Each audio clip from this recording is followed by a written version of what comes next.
Tuhan, kami rindu melalui hidup kami ini Engkau boleh dinyatakan, Engkau boleh diperkenalkan kepada sekitar kami, bahwa Engkaulah tempat perlindungan kami, tempat kami berteduh di tengah pergumulan hidup kami. Tuhan, bersama-Mu kami melihat segala pergumulan, segala hal yang boleh terjadi atas hidup kami sebagai sesuatu tantangan yang sangat indah untuk dihadapi bersama dengan Tuhan. Karena di dalam Tuhan kami percaya Engkau senantiasa mempunyai satu tujuan yang lebih besar dari semua persoalan yang kami hadapi, supaya kami hidup berkemenangan di dalam Tuhan. Oleh sebab itu kami rindu pada saat ini Engkau berbicara kepada setiap kami, supaya sebagai anak-anak-Mu kami mengerti akan kehendak Tuhan, kami mengerti akan maksud Tuhan dalam kehidupan kami, supaya setiap hal yang kami hadapi kami boleh mengerti bahwa Engkau sedang bekerja melalui hidup kami, supaya kami boleh menjadi berkat bagi orang-orang di sekitar kami. Berbicaralah Tuhan, karena kami rindu untuk mendengar. Di dalam Kristus Yesus kami berdoa, dan kami memohon berbicaralah, karena kami siap untuk mendengar. Amin. Saudara yang dikasihi Kristus Yesus, kita hidup di dalam suatu zaman, di dalam dunia, di mana segala sesuatu yang dianggap benar, segala sesuatu yang dianggap itu kebenaran adalah semua hal yang bisa kita pelajari, yang kita bisa amati, yang kita bisa buktikan dalam hidup ini. Saudara, segala sesuatu yang tidak bisa kita amati, segala sesuatu yang tidak bisa kita pelajari lagi, yang tidak bisa kita buktikan, maka itu dianggap bukan kebenaran. Ya, jadi contoh yang paling gampang ada teori gravitasi. Walaupun kita tidak melihat gravitasi, tapi kita percaya ada teori gravitasi dan itu bisa ada hitungannya. Nah, membuktikannya mudah. Kalau kacamata saya ini saya jatuhkan, berapa puluh kali pun atau berapa ribu kali pasti jatuh ke bawah, tidak melayang ke atas. Itu menunjukkan ada gravitasi, saudara. Nah, mungkin nggak kalau dari 1000 saya jatuhkan kacamata ini, 2-3 kali kacamata saya ini tidak jatuh ke bawah tapi melayang ke atas? Mungkin? Mungkin enggak kan? Jadi kalau ada sesuatu yang ketika saya jatuhkan kacamata saya ini dan dia bukan jatuh ke bawah tapi melayang ke atas, dan saya mengatakan pada Anda, saya pernah mengalami begitu. Saya jatuhkan berapa kali tidak jatuh ke tanah tapi melayang ke atas. Ayo, pendapat saudara apa tentang kesaksian saya ini? Di mana? Di bumi. Saya tidak bicara di angkasa, saya tidak pernah ke angkasa. Gimana? Lagi ada apa? Angin kayak. Ya walaupun ada angin bagaimanapun juga setelah angkat pasti jatuh ke bawah kan? Begitu kan? Nggak mungkin kan dibawa angin tornado ke atas terus di atas. Tidak mungkin. Kan pasti jatuh juga kan? Percaya nggak saudara? Nggak percaya kan? Kenapa nggak percaya? Karena itu nggak masuk akal, nggak bisa dibuktikan. Zaman ini orang selalu mengatakan segala sesuatu harus dibuktikan, baru kita menyatakan benar.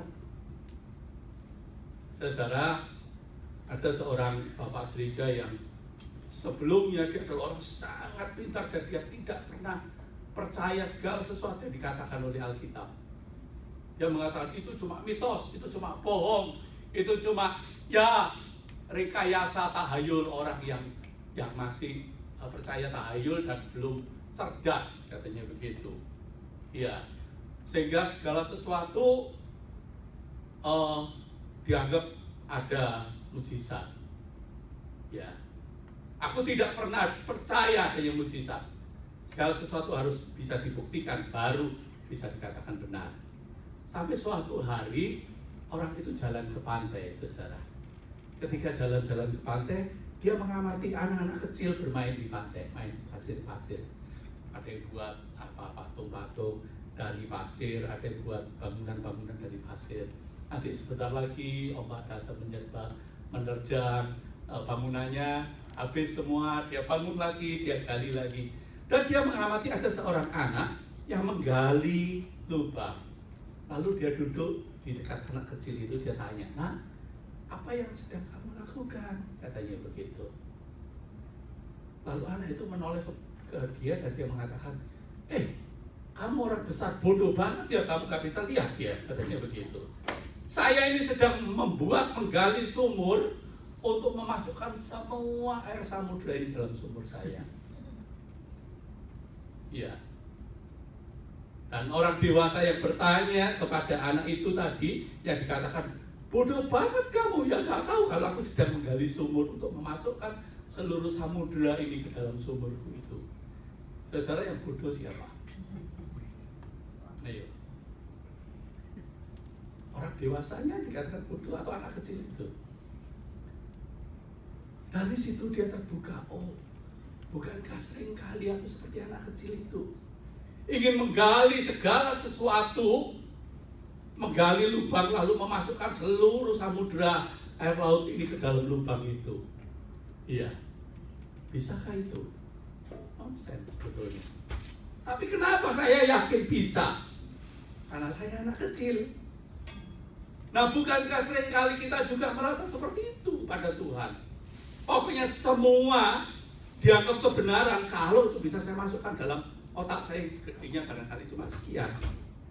Kalau itu tidak bisa masuk di dalam otak saya, akal saya anggap itu cuma mitos, itu cuma bohong, itu cuma tahayul, itu cuma cara berpikir orang kuno zaman dulu. Orang modern segala sesuatu harus menerima kebenaran itu sebagai sesuatu yang bisa dibuktikan. Di luar yang bisa dibuktikan itu cuma tahayul. Ya, saudara. Nah, saya ingin menayangkan sebuah gambar, saudara. Oke, setelah itu, ya saya sudah kirim ini ke YouTube ya. Saudara, minggu yang lalu terjadi banjir besar di Sungai Bogowonto. Itu sungai yang lewatin daerah Purworejo, Kutoarjo dan sebagainya. Ini ada seorang ibu namanya Riza, saudara, yang dia sedang menyusui anaknya umur 20 bulan, 20 atau 21 bulan begitu, sedang menggendong anaknya di kamarnya dia.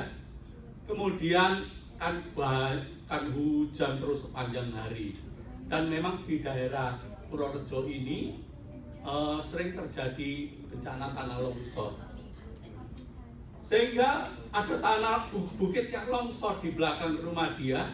Dan dia terdesak oleh air yang bercampur dengan tanah, bercampur dengan tanah liat begitu. Dia terdesak sampai rumahnya hanyut dan dia tertimbun longsoran itu. Baru setelah 12 jam digali rumahnya dia ditemukan kondisinya seperti ini, 12 jam. Anehnya, saudara, ketika dia tertimbun dengan lumpur dan air itu, dia tidak mati, masih hidup sampai sekarang ini. Ini Menteri Perempuan dan siapa itu, Yakobifah ya, itu sedang menjenguk di sana, saudara. Dia tidak mati, 12 jam dia ditindih dengan lumpur dan tanah. Ya. Nah, di mana letak anehnya? Anehnya, saudara, baby yang umur 21 bulan yang disusui itu meninggal di dalam pelukan dia. Tapi kedua tangannya, yang satu memegang hidung ibunya, yang satu memegang tangan ibu. Didapati ketika digali seperti itu. anaknya dia, dan ibunya dia meninggal. Cuma dia aja yang hidup. Kadang-kadang kita nggak bisa habis pikir ya. Mengapa di dalam bencana itu ada kematian yang tragis, tapi ada satu orang yang juga ikut tertimbun, dia hidup. Bagaimana secara teori itu diterangkan, saudara? Ya kan? Ya mungkin orang yang tidak percaya mukjizat, orang mengatakan bisa saja. Mungkin ada rongga sedikit sehingga di situ ada oksigen, dia bertahan 12 jam bisa. Tapi bagaimana bisa terjadi rongga seperti itu sehingga anak yang dalam pelukannya aja mati tetapi dia hidup? Siapa yang membuat rongga itu? Mengapa dia diizinkan hidup? Ini pertanyaan. Banyak orang, saudara, dalam hidup ini, kalau dia itu masih hidup dalam hidup ini, tidak pernah bertanya, apa maksud Tuhan menyebabkan aku masih hidup? Saudara. Nah, juga ayat-ayat yang kita baca tadi, itu mengisahkan tentang kisah Nabi Yunus. Yang disebutkan bahwa Nabi Yunus ditelan oleh ikan besar selama 3 hari 3 malam dia ada di perut itu dan perut ikan itu dan dia tidak mati, dia hidup. Nah, saudara, dari kisah Yunus ini timbul perdebatan dari zaman dulu sampai sekarang. Bahkan para ahli mengatakan, itu bukan cerita yang sesungguhnya, itu cuma mitologi. Banyak para teolog-teolog yang mengatakan itu mitologi. Nggak mungkin seseorang itu masuk dalam perut ikan lalu bisa bertahan hidup 3 hari. Tentu dalam perut ikan itu pasti dilumatkan. Benar nggak, saudara? Iya, pasti, saudara. Tapi betulkah bahwa apa yang di dalam Alkitab itu kalau tidak masuk di akal kita itu disebut mitos? Sebab para ahli teolog yang tidak percaya dia mengatakan begini, cara orang kuno zaman dulu itu kalau mau menceritakan suatu kebenaran dia selalu pakai mitos, pakai mitologi. Contoh yang paling gampang itu banyak anak-anak masih kecil gitu diberitahu, oh kalau hujan-hujan kamu tidak boleh ada di depan pintu, ya kan? Kalau kamu ada di depan pintu nanti kalau ada ada penguasa daerah sini yang nggak suka, kamu bisa mati, katanya begitu. Ya, sebab seringkali kalau hujan-hujan ada anak-anak yang suka main di depan rumah sambar petir. Tapi gimana cara memberitahu? Ya, seringkali anak-anak diberitahu seperti itu. Ya. Nah, itulah cara orang dulu. Cara orang dulu itu mengajarkan sesuatu pakai mitologi, hanya begitu. Ya. Dan mitologi itu bukan yang sebenarnya, tapi inti daripada mitologi itu yang mau diajarkan, dinasihatkan. Nah, Nabi Yunus dianggap seperti itu. Tidak mungkin orang bisa hidup di dalam perut ikan selama 3 hari 3 malam. Saudara, saya survei, mudah-mudahan ini kisah yang benar, yaitu tahun 1933, saudara, di pantai Cape Cod, itu ada di Massachusetts, ditangkap ikan paus biru panjangnya 30 meter katanya. Lebar mulutnya 3,5 meter. Sebesar apa ya? Sebesar ini kali ya, lebih gede ya. Lebar mulutnya 3,5 meter, saudara. Ya. Lalu di dalam rongga, seperti kalau di dalam wajah kita itu ada rongga sinus ya. Di dalamnya itu ada satu rongga yang ukurannya 2,7 meter kali 2,7 meter, panjangnya 4 meter, 5,4 meter. Ya, dan ikan ini punya keunikan. Sebab kalau ikan segede ini kan tidak mungkin dia itu selalu muncul ke atas. Kenapa kok ikan yang gede-gede itu mampu hidup di dasar laut yang paling dalam. Sebab ternyata ada satu rongga sinus, di dalam rongga itu dia mampu menyimpan oksigen yang cukup untuk persediaan itu, sehingga dia tidak selalu setiap kali mesti muncul ke depan, ke atas, ambil oksigen, turun lagi. Ya, jadi ada rongga itu. Nah, bila ikan gede ini, katanya menurut penelitian, bila dia menelan sesuatu, saudara, dan apa yang ditelan itu masuk ke rongga sinus ini, begitu, maka ikan ini pening kepalanya. Kalau dia pening, dia pergi ke darat untuk memuntahkan apa yang ditelannya itu. Nah, mungkinkah atas penentuan Tuhan, Tuhan mengirimkan ikan seperti ini supaya Yunus itu ditelan dan di dalamnya ada kamar yang cukup ber-AC, ada oksigennya yang cukup, sehingga Yunus itu sempat merenung 3 hari 3 malam di sana. Kalau memang ini kejadian yang sungguh ada, saudara, dan memang dicatat dalam sejarah bahwa pernah ditemukan ikan segede ini, saudara, maka cerita Yunus itu tidak ada yang mustahil. Karena di dalam laut ini masih penuh rahasia di mana manusia itu belum bisa menemukannya secara tuntas. Nah, kalau apa yang di dalam laut saja masih penuh rahasia di mana manusia belum bisa menggalinya. Kenapa manusia mengatakan bahwa kisah-kisah dalam Alkitab yang dianggap tidak masuk di akal manusia itu dianggap mitos, itu cuma tahayul saja? Saya yakin cerita-cerita ini bukan mitos, cerita yang sesungguhnya, saudara. Tapi cerita yang sesungguhnya ini diangkat Tuhan untuk memberikan satu gambaran. Gambaran apa? Yaitu gambaran tentang umat Israel dan umat Tuhan. Itu maksudnya. Nah, ada 8 mujizat sebetulnya dari kisah Yunus yang kita baca, yang sudah kita baca beberapa minggu ini.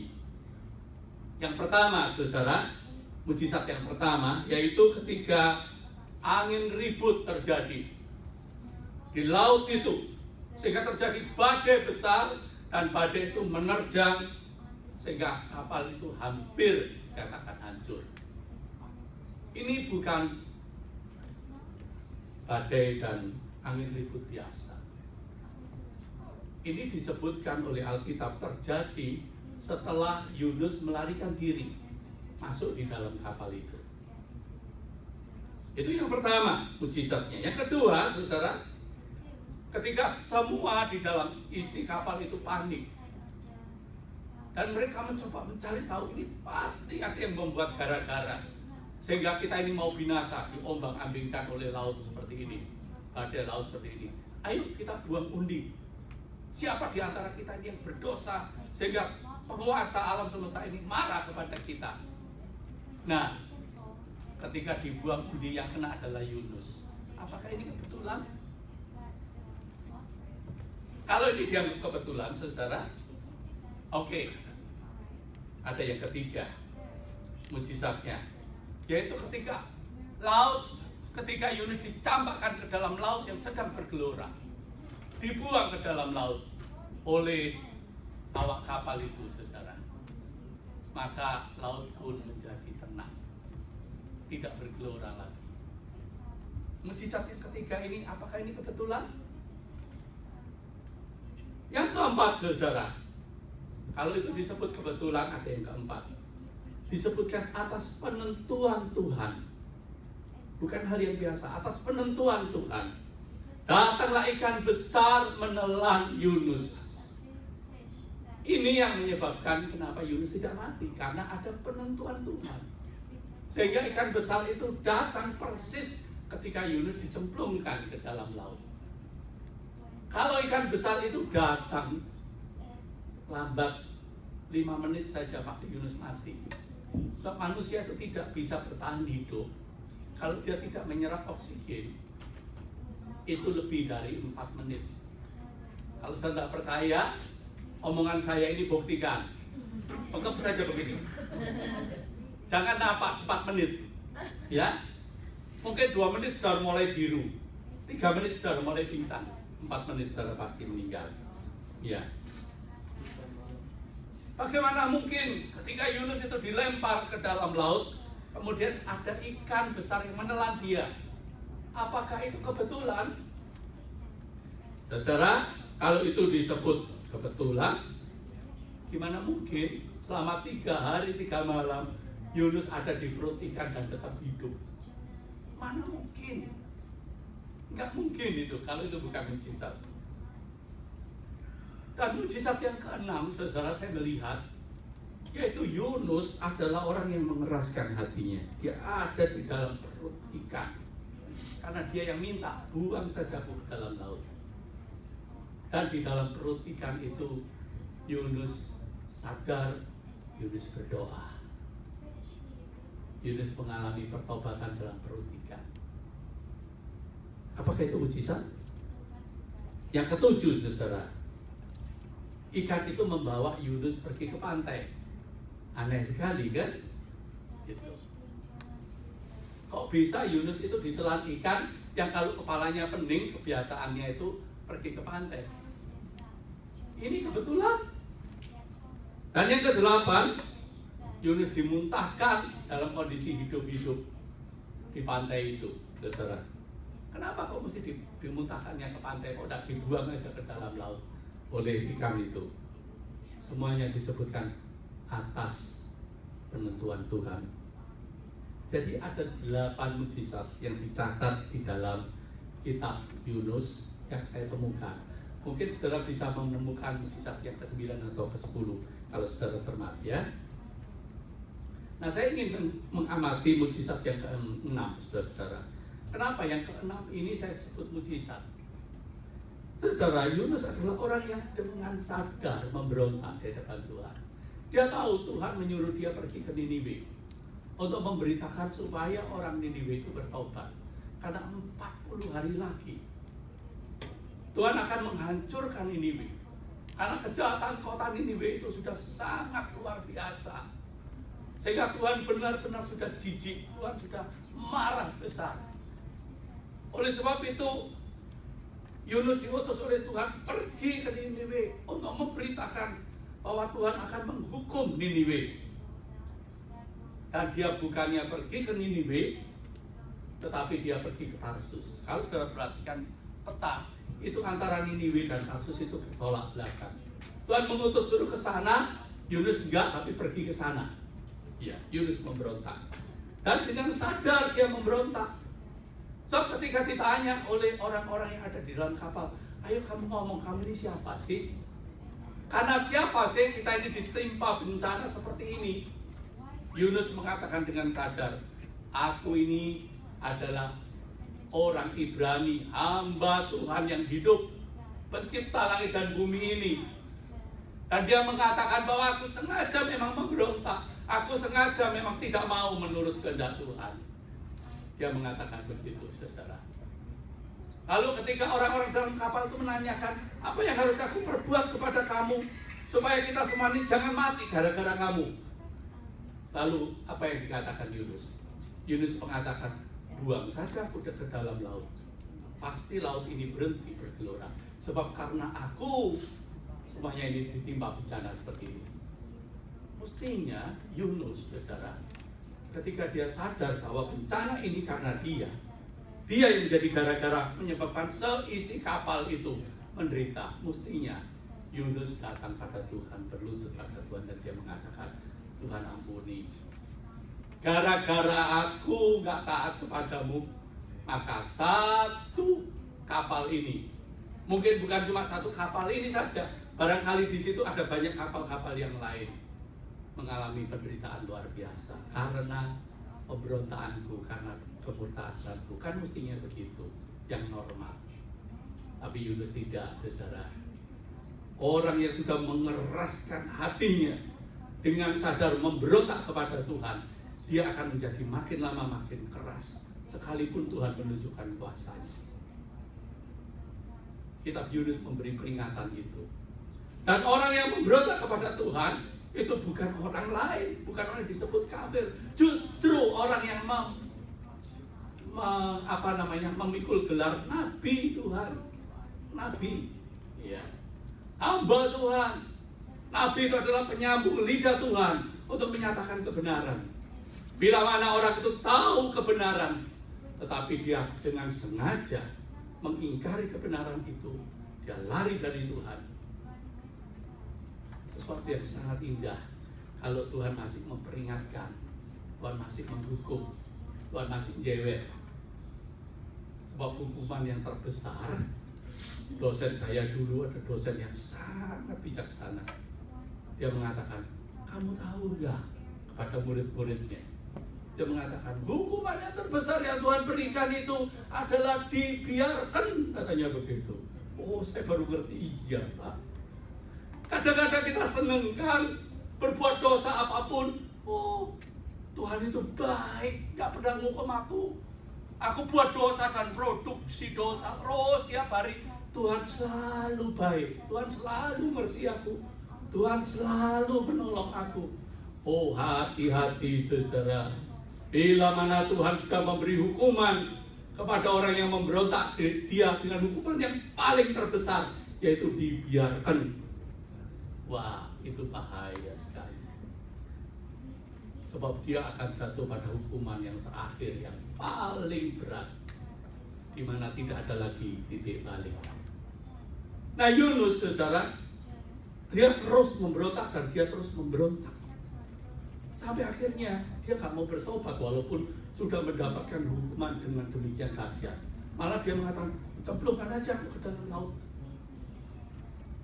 Keras sekali hatinya. Sampai dicatat di dalam pasal 2 ayat yang keberapa?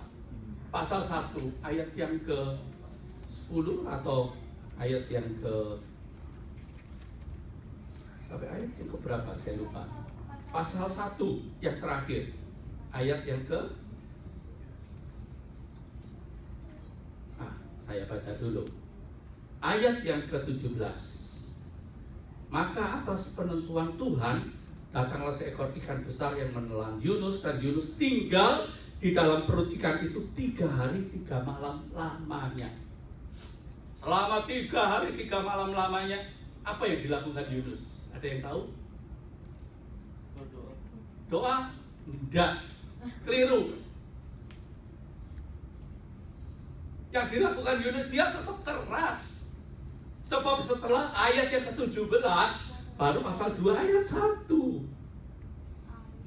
Setelah dikatakan dia 3 hari 3 malam ada di perut ikan itu, barulah berikutnya Yunus sadar dan dikatakan berdoalah Yunus yang ada di perut ikan itu. Saya ingin membacakan doanya, saudara, ya. Ya. Tadi yang dikatakan Vicky tadi benar. Dia berdoa, tapi setelah dia dikurung oleh Tuhan kurang lebih 3 hari di sana. Akhirnya berdoalah Yunus kepada Tuhan Allahnya dalam perut ikan itu. Doanya indah sekali, saudara. Dia mengatakan, dalam kesusahan aku berseru kepadamu Tuhan. Dan ia menjawab aku dari tengah-tengah dunia orang mati. Aku berteriak dan kau dengarkan suaraku. Saudara, apa sih yang paling indah dalam hidup ini? Apa yang paling kita hargai dalam hidup ini? Apakah ketika Anda dilimpahi Tuhan begitu banyak berkat? Apakah Anda dilimpahi oleh Tuhan begitu banyak kondisi-kondisi yang mujur? Kondisi-kondisi kebetulan yang selalu menyenangkan saudara? Apakah itu yang membuat saudara bersuka cita?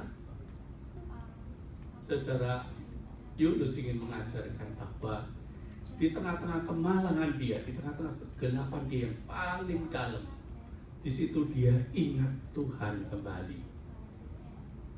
Itu mujizat luar biasa. Bagaimana orang yang sudah mengeraskan hati melawan Tuhan kemudian disadarkan oleh Tuhan. Itu kalau bukan pekerjaan Tuhan sendiri, gak mungkin manusia. Manusia yang sudah pikirannya gelap, yang sudah betul-betul mau memberontak sampai mati. Kalau perlu cemplungkan aja ke dalam laut supaya 4 menit saja setelah itu mati.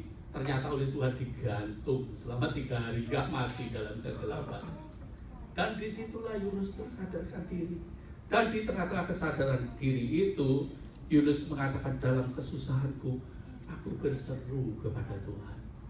Oh, sesuatu yang indah, saudara. Hal berkat yang paling besar yaitu kalau kita dalam kesusahan dan Tuhan mau dengar seruan kita. Dan dikatakan ia menjawab aku dari tengah-tengah dunia orang mati, dari tengah-tengah ketidakpedulian. Dia berteriak dan kau dengar suaraku.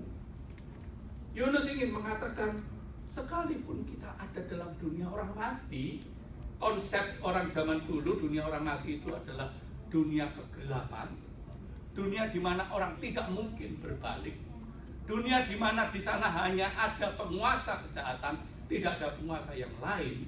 Yunus ingin mengajarkan bahwa di dunia orang mati pun Tuhan di sana. Tuhan mendengar, Tuhan menjawab.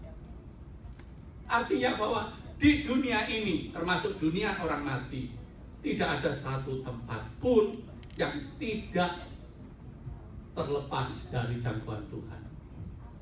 Semuanya ada dalam jangkauan Tuhan. Itu luar biasa pengalaman Yunus ketika dia berdoa.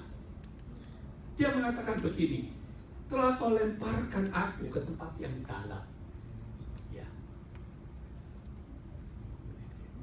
Aneh ya, dia minta sendiri dilempar, tapi sekarang dia menuduh Tuhan, telah kau lemparkan aku ke tempat yang dalam, ke pusat lautan. Lalu aku terangkum oleh arus air, segala gelora dan gelombang melingkupi aku.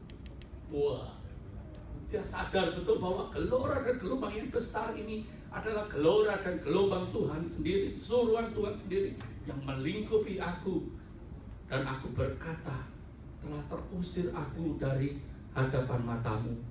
Mungkinkah aku memandang bait-Mu yang kudus? Ini pertanyaan.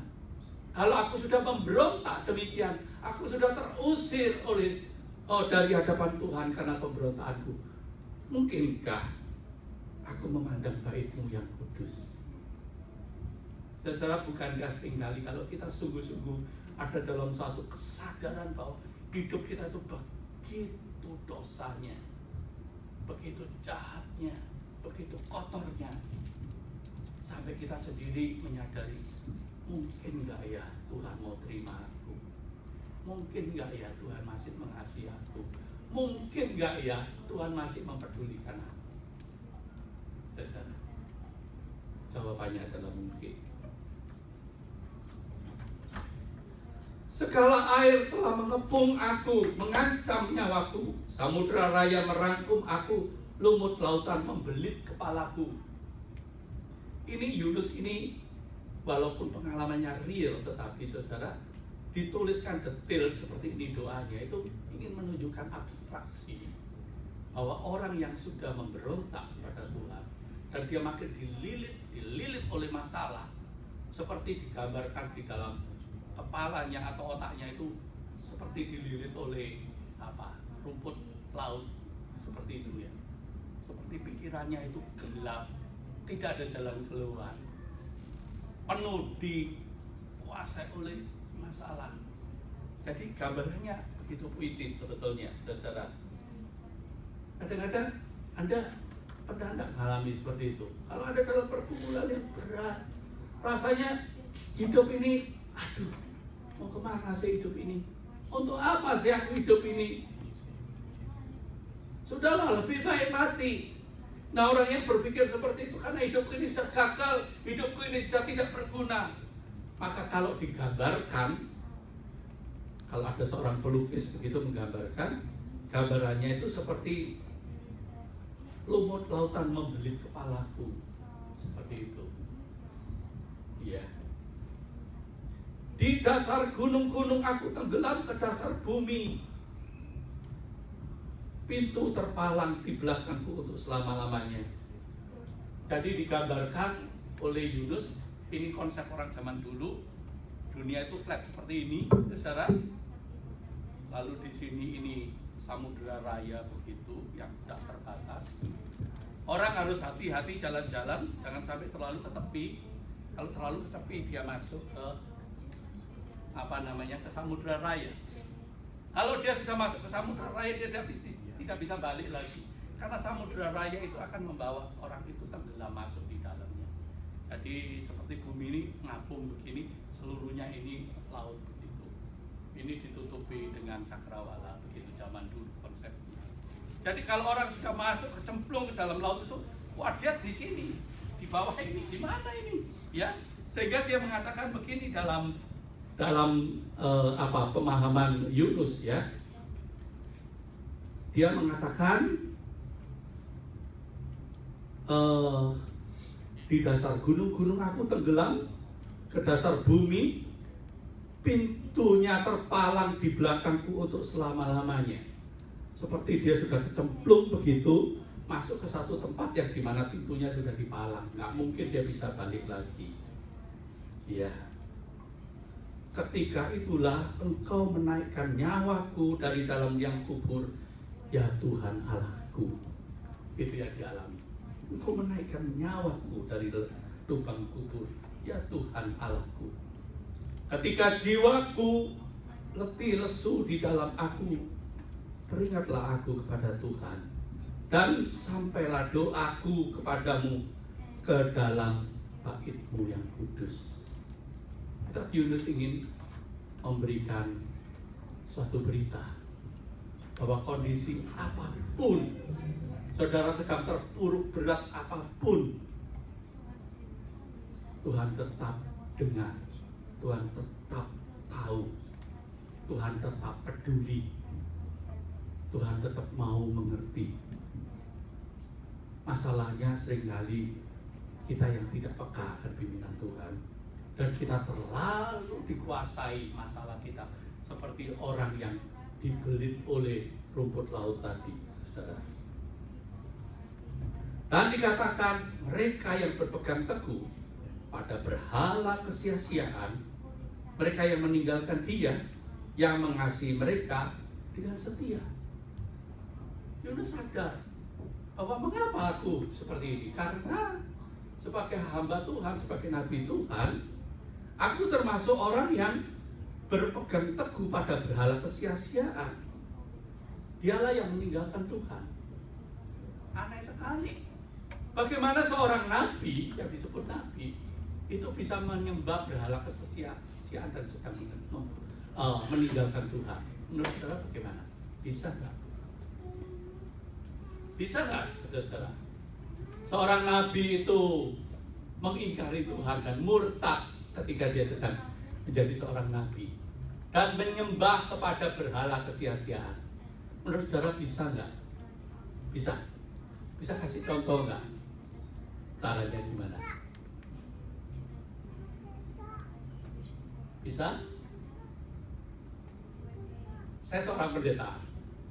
Tugas saya salah satu adalah berkhotbah. Dikala saya jadi pendeta masih tetap berkhotbah, mengkhotbahkan firman Tuhan. Bisa nggak sebagai pendeta saya itu murtad? Hidup bukan lagi menyembah Tuhan, tetapi saya menyembah berhala yang sia-sia. Bisa nggak? Menurut saya bisa. Kasih contoh. Tolong dikasih contoh supaya ketika saya ada dalam kondisi begitu saya mawas diri. Wah, hati-hati ya Bu ya, begitu. Ayo, bisa nggak? Kasih contoh, saudara. Ayo.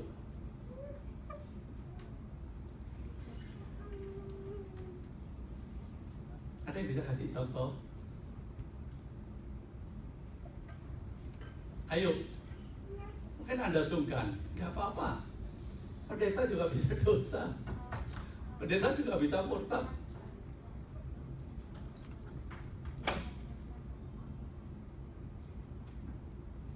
Nanti contohnya yang gampang, Indonesia lagi gempar sekarang.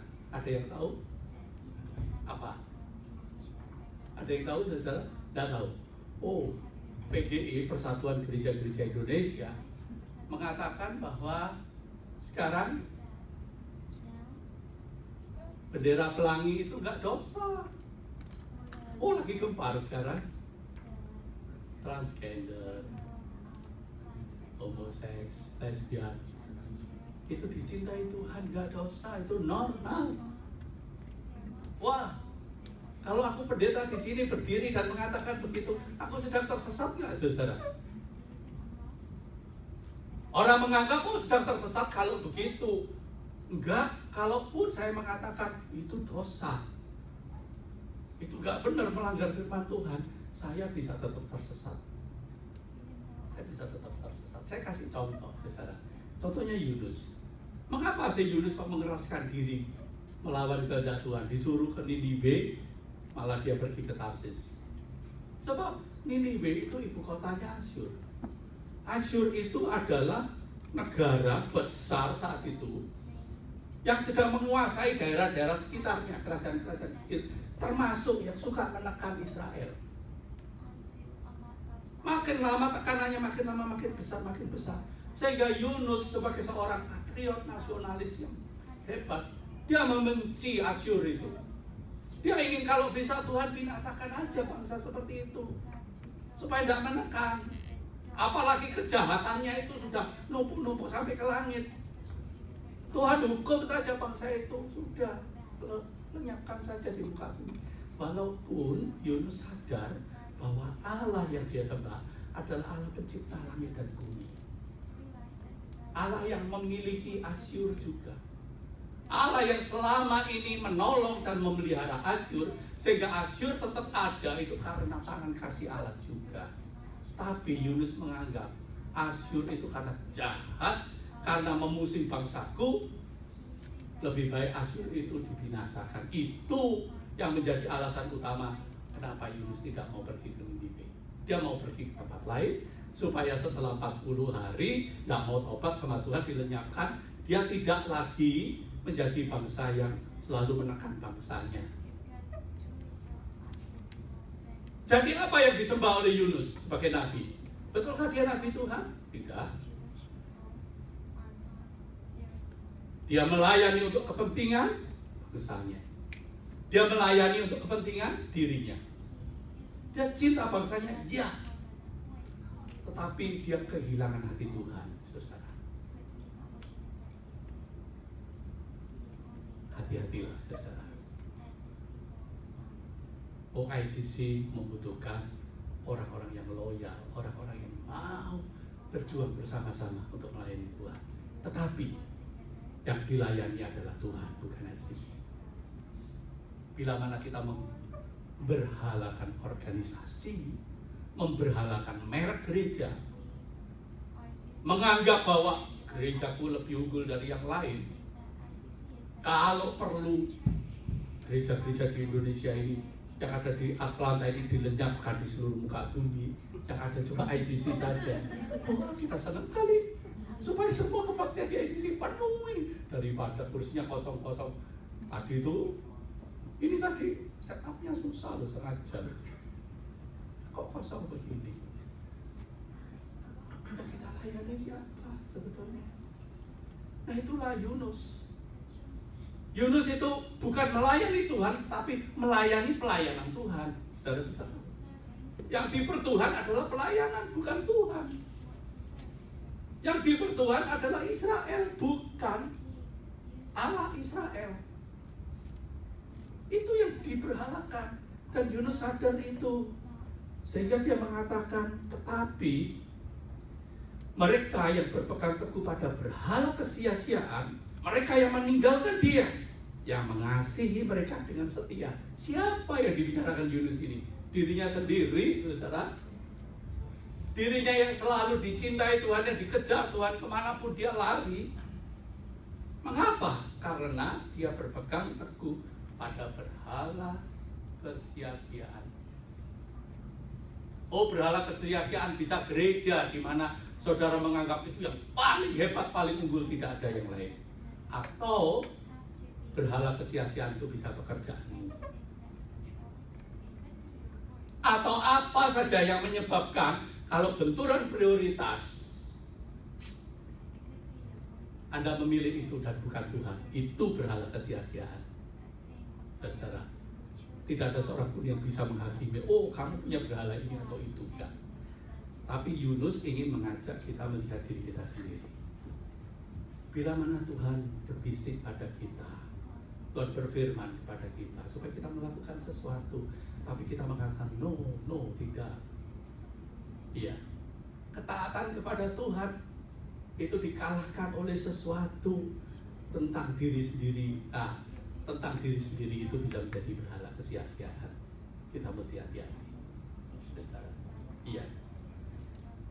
Oleh sebab itu Yunus mengatakan, tetapi dengan ucapan syukur aku persembahkan korban kepadamu.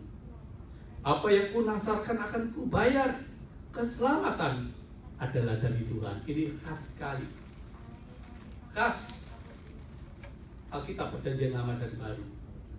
Bahwa orang-orang yang sungguh-sungguh menjadi umat Tuhan itu mempercayai keselamatan itu bukan usaha sendiri. Keselamatan itu cuma dari Tuhan, anugerah Tuhan. Itu yang menyebabkan gereja Tuhan, umat Tuhan ada. Sebab kalau mengandalkan kesucian diri sendiri, mengandalkan kekuatan diri sendiri, mengandalkan usaha diri sendiri, gereja Tuhan, umat Tuhan, saudara dan saya itu sudah lama lenyap. Saudara, kenapa? Sebab tidak ada seorang pun yang sungguh-sungguh selalu hidup dalam ketaatan. Kalau kita tetap ada, yang seharusnya lenyap seperti Yunus yang 3 hari 3 malam dalam perut ikan itu mestinya mati binasa, tetapi tetap hidup. Itu adalah mujizat, itu adalah anugerah Tuhan. Itu luar biasa.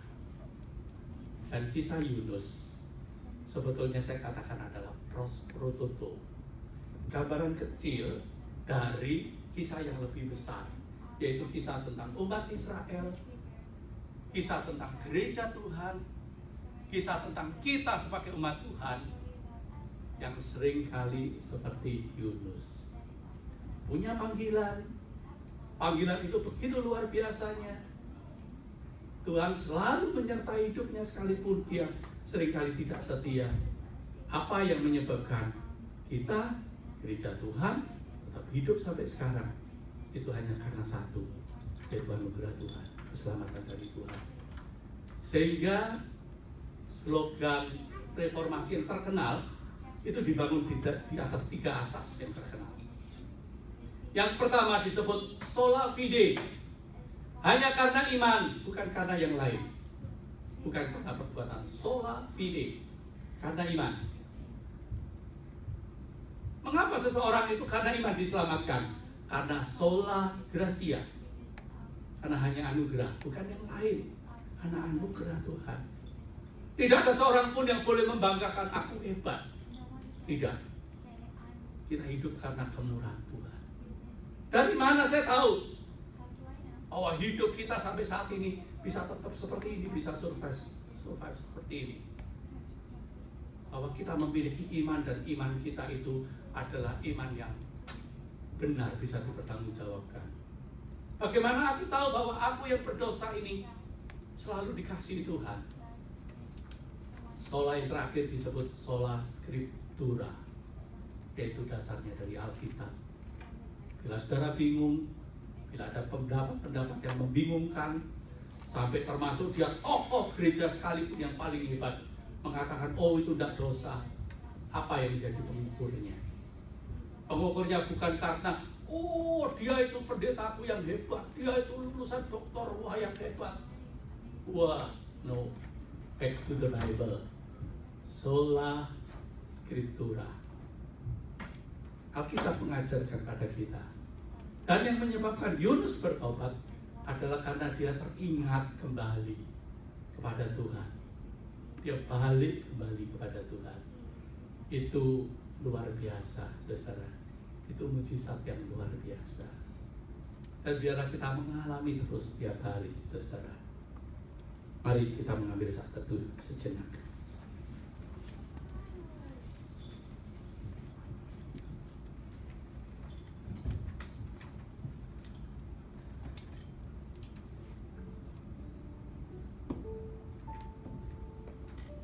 Terima kasih Tuhan. Melalui kitab Yunus, kami semua diajar tentang bagaimana kami harus setia mengiring Tuhan. Percuma kalau kami melarikan diri dari Tuhan, karena dimanapun kami berada di sana Engkau ada. Kitab Yunus mengajarkan pada kami bahwa Engkau begitu mengasihi kami, sekalipun seringkali kami lari dari hadapan-Mu. Kami mau jauh dari Tuhan, jauh dari jangkauan Tuhan. Namun kitab ini mengajarkan bahwa Tuhan yang mengasihi itu, Tuhan tidak pernah lelah untuk kembali menjangkau kami, membawa kami datang kepadamu. Oh, terima kasih Tuhan. Ajarlah kami tetap setia, hidup dekat kepadamu, dan mengalami mujizat demi mujizat-Mu setiap hari.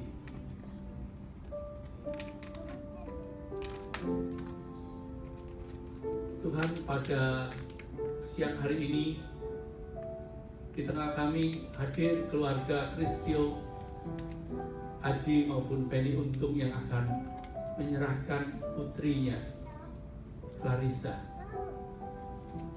Kami bersyukur Tuhan bahwa Engkau anugerahkan keluarga-keluarga yang masih mendedikasikan anaknya kepada Tuhan, supaya melalui mereka yang Tuhan percayakan untuk membesarkan anak-anak yang Tuhan titipkan. Anak-anak itu boleh diasuh, boleh dibimbing, boleh dibesarkan menjadi anak-anak yang peka akan suara Tuhan, yang takut akan Tuhan, yang mengasihi Tuhan. Berkati jikalau kami boleh bersama-sama mendoakan anakmu yang masih kecil ini, supaya dia boleh bertumbuh menjadi anak yang mencintai Tuhan, yang takut akan Tuhan. Terima kasih Tuhan. Kami mau menyerahkan akan acara doa penyerahan anak ini, karena kami percaya bahwa Kau hadir di tengah kami di dalam Roh-Mu yang kudus,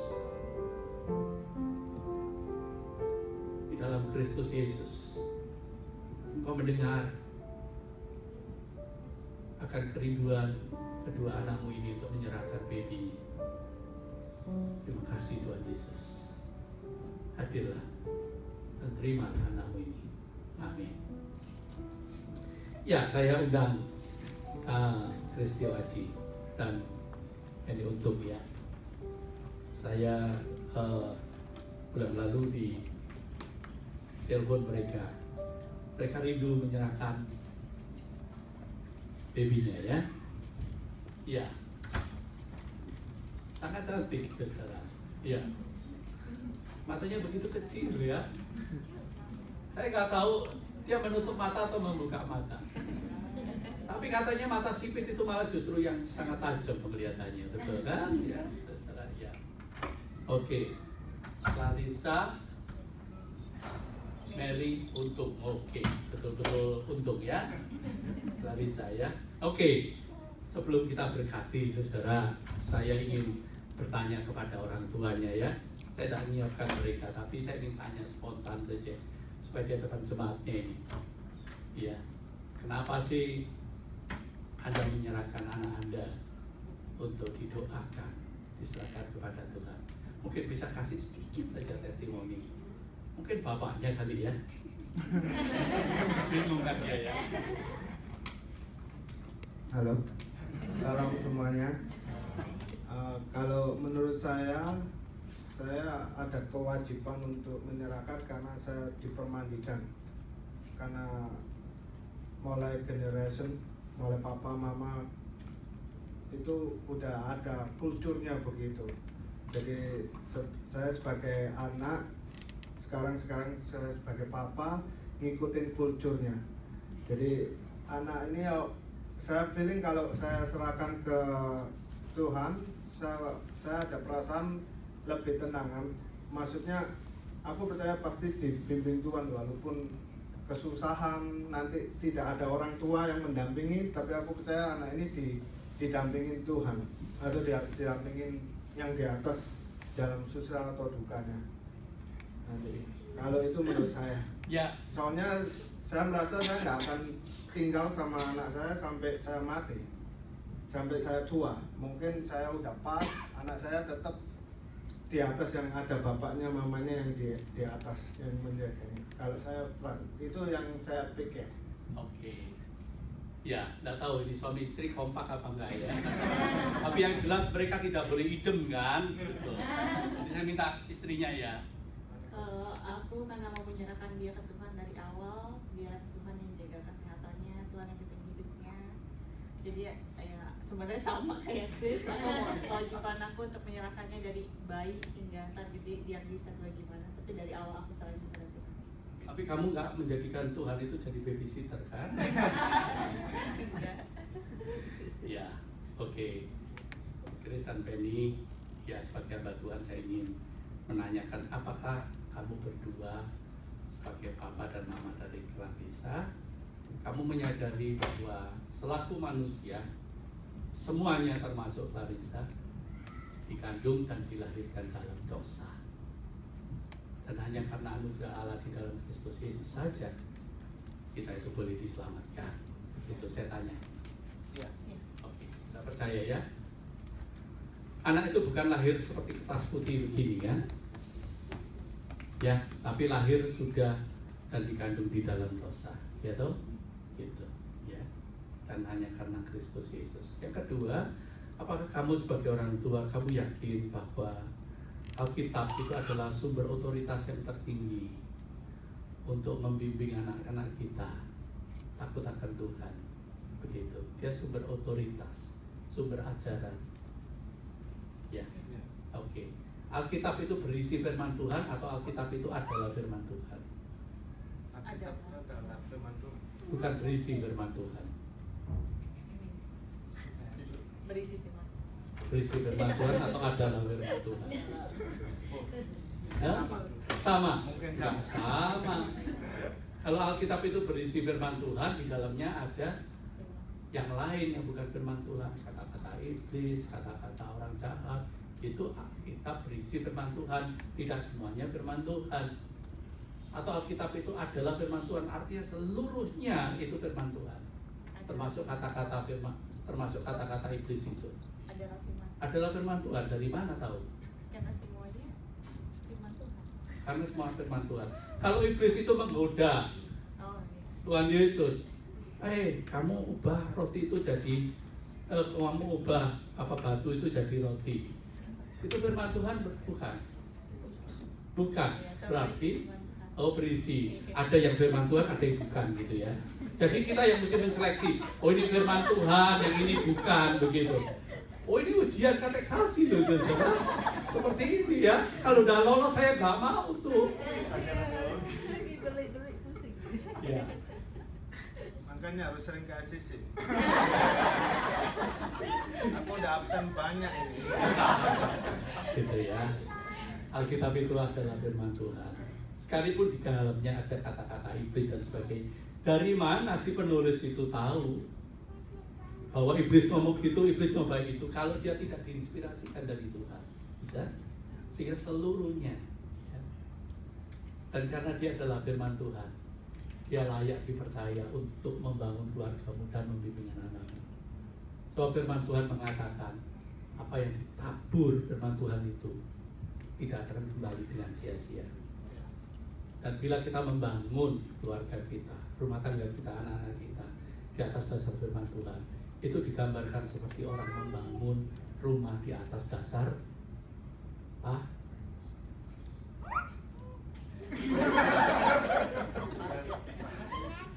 pasir. Setuju.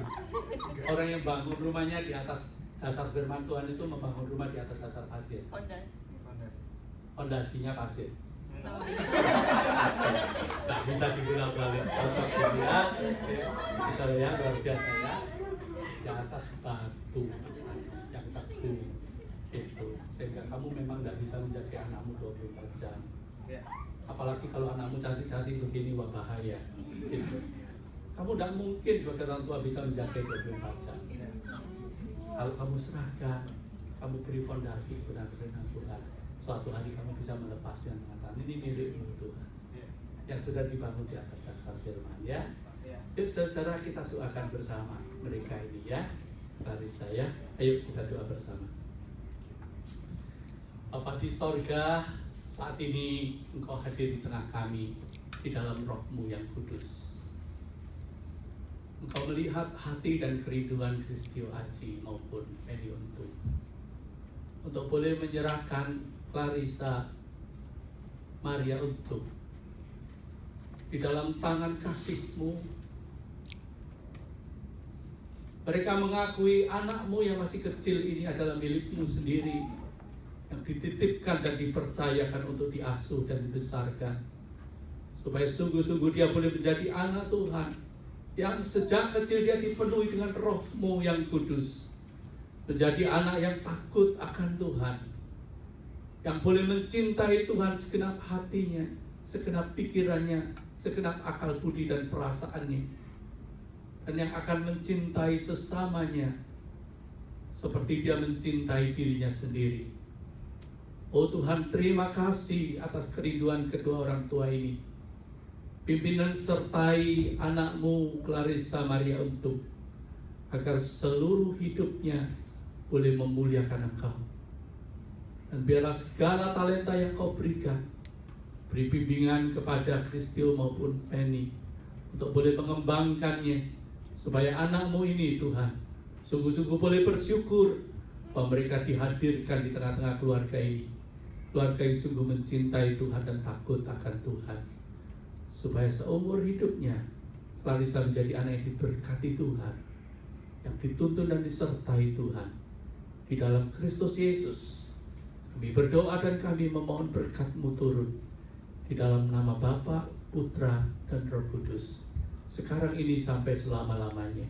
Amin. Oke, terima kasih ya. Terima kasih ya.